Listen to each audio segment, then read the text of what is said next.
ఓం నమో భగవతే వాసుదేవాయ. ఓం నమో భగవతే వాసుదేవాయ. ఓం నమో భగవతే వాసుదేవాయ. శ్రీమద్భాగవత మహాపురాణము తృతీయ స్కంధము 10వ అధ్యాయము. 10 విధములైన సృష్టి వర్ణనము. విదురుడు పలికెను, మహర్షి మైత్రేయ, శ్రీమన్నారాయణుడు ఈ విధముగా అంతర్ధానమైన పిదప లోకపితామహుడైన బ్రహ్మదేవుడు తన దేహము నుండియు తన మనస్సు నుండియు ఎన్ని విధములైన ప్రాణులను సృష్టించెను. మహాత్మా మైత్రేయ, నీవు పెక్కు విషయములను ఎరిగినవాడవు. నేను అడిగిన విషయములను అన్నింటినీ క్రమముగా వివరింపుము. నా సంశయములను అన్నింటినీ తొలగింపుము. సూతుడు వచించెను. సౌనక మహర్షి విదురుడు ఇట్లు ప్రశ్నింపగా మైత్రేయ మహర్షి ఎంతయో సంతోషించెను. విదురుడు అడిగిన ప్రశ్నలను అన్నింటినీ మననము చేసుకొని వాటికి తగిన విధముగా ఇట్లు సమాధానమిచ్చెను. మైత్రేయుడు నుడివెను, విదురా, జన్మరహితుడైన శ్రీ మహావిష్ణువు ఆదేశించిన రీతిగా బ్రహ్మదేవుడు ఆ పురుషోత్తముని తన మనస్సున నిలుపుకొని 100 దివ్య సంవత్సరముల కాలము తపస్సు చేసెను. ప్రళయకాల వాయువుల ధాటికి జలములో తాను కూర్చునియున్న పద్మము కదలుచుండుట చూచెను. అంతట బ్రహ్మదేవుడు అనర్చిన తీవ్రమైన తపస్సు వలనను ఆయన హృదయమునందలి ఆత్మజ్ఞానము వలనను ఆ బ్రహ్మ యొక్క విజ్ఞానము పెంపొందెను. తత్ప్రభావమున అతడు ఆ జలములతో సహితముగా వాయువులను త్రాగివేసెను. బ్రహ్మదేవుడు అధిష్ఠించియున్న కమలము అంతరిక్షము వరకును వ్యాపించియుండెను. దానిని జూచి పూర్వకల్పాంతమునందు భగవంతునిలో లీనమయ్యున్న లోకములను అన్నింటినీ ఈ పద్మ సహాయమున మరల సృష్టింతును అని బ్రహ్మదేవుడు తలపోసెను. శ్రీహరిచేత సృష్టి కార్యమునందు నియుక్తుడైన బ్రహ్మదేవుడు ఆ కమల కోశమునందు ప్రవేశించెను. ఆ ఒక్క పద్మకోశమునే అతడు 3 భాగములుగా అనగా భూలోకము, భువర్లోకము, సువర్లోకము అను 3 లోకములుగా విభజించెను. కాని ఆ పద్మకోశము 14 భువనములుగా గాని అంతకంటే అధికముగా గాని విభజించుటకు వీలుగా అది విస్తరించి ఉండెను. అయినను దానిని బ్రహ్మదేవుడు 3 భాగములుగానే విభజించెను. ఈ 3 లోకములు అనగా భూలోక, భువర్లోక, సువర్లోకములు జీవుల యొక్క కర్మఫలముల భోగస్థానములని శాస్త్రములయందు వర్ణింపబడినవి. కాని నిష్కామ కర్మలొనర్చిన వారికి తపోలోకము, జనోలోకము, సత్య అనగా బ్రహ్మలోకము ప్రాప్తించును. అట్టి వారికి కల్పాంతమునందు ముక్తి లభించును. విదురుడు నుడివెను, మహాత్మా మైత్రేయ, శ్రీహరి విరాడ్రూపుడు, అద్భుత కర్మలను వనర్చువాడు. ఆ ప్రభు యొక్క కాలశక్తిని గూర్చి నీవు ఇదివరలో ప్రస్తావించి ఉంటివి. దయచేసి దానిని విపులముగా వర్ణింపుము. మైత్రేయుడు వచించెను, విదురా, గుణములు రూపాంతరము చెందుటయే కాలము. అది స్వయముగా నిర్విశేషము అనగా ఆద్యంతరహితము, అనాది, అనంతము. దానిని నిమిత్తముగా చేసుకొని భగవంతుడు ప్రతి క్రీడయందును తనను తానే సృష్టించుకొనును. మొట్టమొదట ఈ విశ్వమంతయును భగవంతుని మాయచేత ఆయనయందే లీనమై బ్రహ్మరూపమున నిలిచియుండును. దానినే అవ్యక్తమూర్తి అయిన కాలము ద్వారా భగవంతుడు మరల వేర్వేరు రూపములలో వ్యక్తమునర్చెను.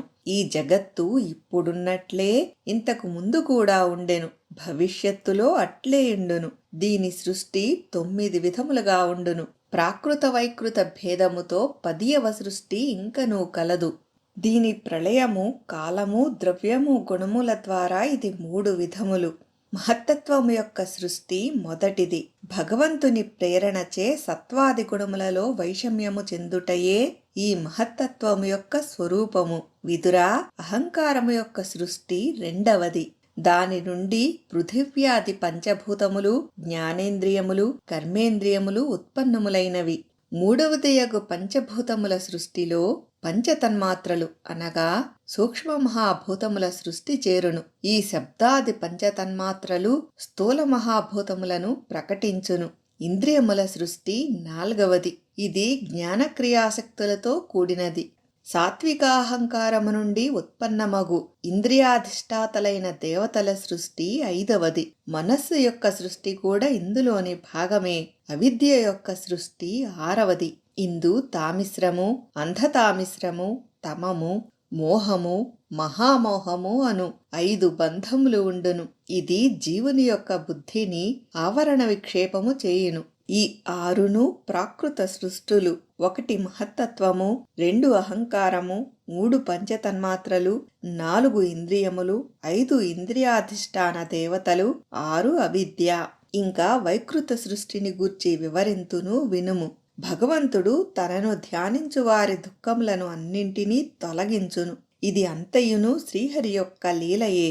ఆ ప్రభువే బ్రహ్మరూపములో రజోగుణమును స్వీకరించి జగత్తును సృష్టించును. ఈ విధమైన 6 ప్రాకృత సృష్టిల తరువాత 6 విధములైన స్థావరములైన వృక్షముల సృష్టి జరిగినది. ఇక 7వది ప్రధానమైనది వైకృత సృష్టి.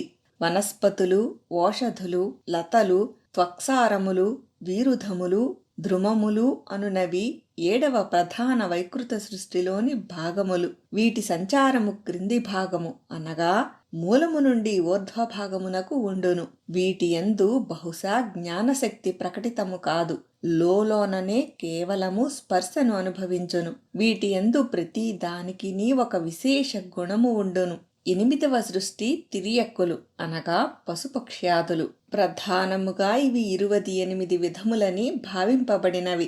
తమోగుణము అధికముగా ఉండుటచే ఇవి ఆహార నిద్రాభయ మైథునములు గలవి. ఇవి వాసనలను బట్టి వస్తుజ్ఞానము కలిగి ఉండును. వీటి హృదయములయందు ఆలోచనాశక్తి గాని, దూరదర్శిత్వము గాని, కాలజ్ఞానము గాని ఉండవు.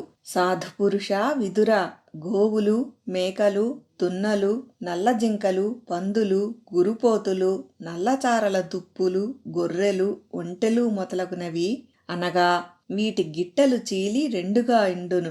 గాడిదలు, గుర్రములు, కంచరగాడిదలు, గౌరమృగములు, శరభమృగములు, చామరీ మృగములు ఇవి అన్నియును చీలని గిట్టలు గలవి. ఇంకా 5 గోళ్లు గల పశువులను గూర్చి తెలిపెదను వినుము. కుక్కలు, నక్కలు, తోడేళ్లు, పెద్ద పులులు, పిల్లులు, కుందేళ్లు, ముళ్లపందులు, సింహములు, వానరములు, ఏనుగులు, తాబేళ్లు, ఉడుములు, మొసళ్ళు మొదలగునవి. వీటికి ప్రతి పాదమునకు 5 గోళ్లు ఉండును. రాబందులు, గ్రద్దలు, కొంగలు, తేగలు, భాసపక్షులు, భాసభల్లూకములు, నెమళ్ళు, హంసలు, బిగ్గురు పక్షులు, చక్రవాకములు, కాకులు, గుడ్లగూబలు మొదలగునవి ఆకాశమునందును ఎగురు జీవులు, పక్షులు. విదురా, మనుష్యులు 9వ సృష్టి. వీరి ఆహార సంచారము నోటి నుండి క్రిందికి నడచును. వీరు రజోగుణ ప్రధానులు, కర్మపరాయణులు, దుఃఖరూప విషయములనే సుఖములుగా భావింతురు. మహాత్మా విదురా, స్థావరములు, పశుపక్ష్యాదులు, మనుష్యులు అను 3 విధముల సృష్టులు, ఇంకనూ ముందు చెప్పబడు దేవసర్గముల వైకృత సృష్టి, మహత్తత్వాది రూపములైన వైకారిక దేవసర్గముల యొక్క గణన మొదట ప్రాకృత సృష్టి యందు చేర్చబడినవి.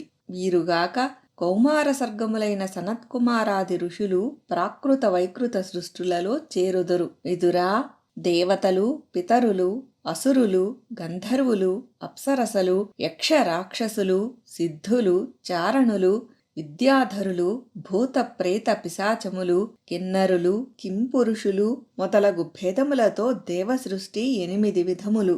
ఈ విధముగా సృష్టికర్తయైన బ్రహ్మదేవుడు రచించిన 10 విధములగు సృష్టిని గూర్చి నీకు తెలిపితిని. ఇంక వంశములు, మన్వంతరాదులు వర్ణించెదను. ఈ విధముగా జగత్స్రష్టయు సత్య సంకల్పుడు అయిన శ్రీహరి బ్రహ్మదేవుని రూపములో ప్రతి కల్ప ప్రారంభమునందును రజోగుణమును స్వీకరించి స్వయముగా ఈ విశ్వమును సృష్టించును. ఇది శ్రీమద్ భాగవత మహాపురాణమునందలి 3వ స్కంధమునందు 10వ అధ్యాయము. ఓం నమో భగవతే వాసుదేవాయ. ఓం నమో భగవతే వాసుదేవాయ. ఓం నమో భగవతే వాసుదేవాయ. స్వస్తి.